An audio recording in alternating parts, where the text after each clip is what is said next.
আসসালামু আলাইকুম রহমতুল্লাহি ওবরাকাতু। সম্মানিত দর্শক, আপনারা যারা আমাকে প্রেস অফ ইসলামের মাধ্যমে দেখছেন, আপনাদেরকে জানাচ্ছি মাহে রমাদানুল মোবারকের মোবারকবাদ ও শুভেচ্ছা। আলহামদুলিল্লাহ, আমরা মাহে রমাদানুল মোবারকের একেবারে নিকটে চলে এসেছি। আজকে রজনী থেকেই আমাদের মাহে রমাদানুল মোবারকের প্রস্তুতি গ্রহণ করা দরকার এবং আজকে আমরা মাহে রমাদানুল মোবারকের সাহারি গ্রহণ করব এবং আগামীকাল থেকে ইনশাআল্লাহ তাআলা আজিজ প্রথম রোজা শুরু হয়ে যাবে। তো আপনাদেরকে আমি কয়েকটা বিষয়ের উপরে আলোকপাত করার চেষ্টা করব, আপনাদেরকে অবগত করার চেষ্টা করব। 1 নম্বর, মাহে রমাদানুল মোবারকের আমাদের করণীয় এবং বর্জনীয় কী।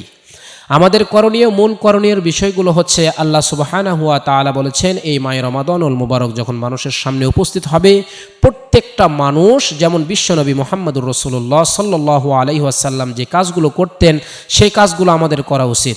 আল্লাহ সুবহানাহু ওয়া তাআলা বলেছেন, ইয়া আইয়ুহাল্লাযীনা আমানু আতিউল্লাহা ওয়া আতিউর রাসূল ওয়া উলিল আমরি মিনকুম। পৃথিবীর মানুষ, আমি আল্লাহ সুবহানাহু ওয়া তাআলাকে আল্লাহর রূপী মানো এবং আমি আল্লাহ তাআলার অনুগত্য করো এবং মুহাম্মদুর রাসূলুল্লাহ সাল্লাল্লাহু আলাইহি ওয়াসাল্লামের অনুসরণ করো এবং ইসলামিক যে নেতাগুলো রয়েছে তাদের অনুকরণ করতে হবে। তো আল্লাহ সুবহানাহু ওয়া তাআলা যেহেতু বলেছেন মুহাম্মদুর রাসূলুল্লাহ সাল্লাল্লাহু আলাইহি ওয়াসাল্লামের অনুসরণ করতে, আল্লাহর নবী যখন শাবান মাস শেষ করতেন, রমাদানুল মুবারকে পা দিতেন, এই রমাদানুল মুবারকে তিনার যে করণীয় ছিল, তিনি যে আমলগুলো করতেন, সে আমলগুলো আমার আপনার করা অবশ্যই জরুরি এবং প্রয়োজন মনে করছি। বিশ্বনবী মুহাম্মদুর রাসূলুল্লাহ সাল্লাল্লাহু আলাইহি ওয়াসাল্লাম বলেন, পৃথিবীর মানুষ যখন তোমাদের সামনে রমাদানুল মুবারক উপস্থিত, তোমরা 3টা কাজ করবা।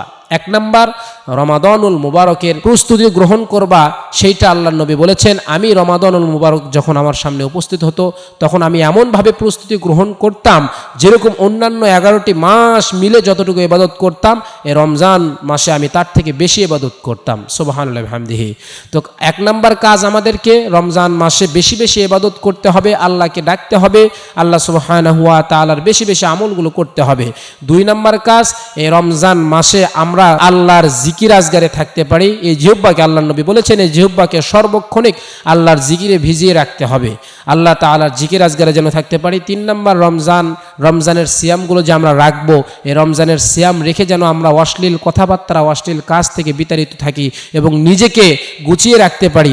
অশ্লীল কাজ থেকে আমরা যেন নিজেকে গুটিয়ে রাখতে পারি, অশ্লীল কার্যক্রমের সাথে যেন আমরা জড়িত না হই।